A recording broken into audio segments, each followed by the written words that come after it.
Ganito talaga ang buhay pag nasa probinsya. Dito pala ako ngayon sa tindahan, mga kapobre. Pumasok ako kanina pero umuwi din ako. Kasi masakit yung aking puso. Dito na lang ako sa tindahan, nagbabantay, walis-walis pag may time.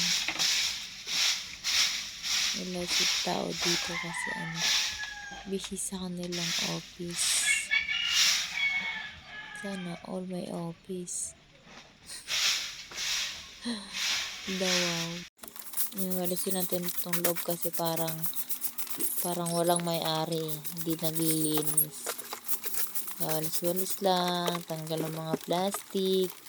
Kaibigan mo plastic, tanggalin mo na. Nagutom si kapobre nyo.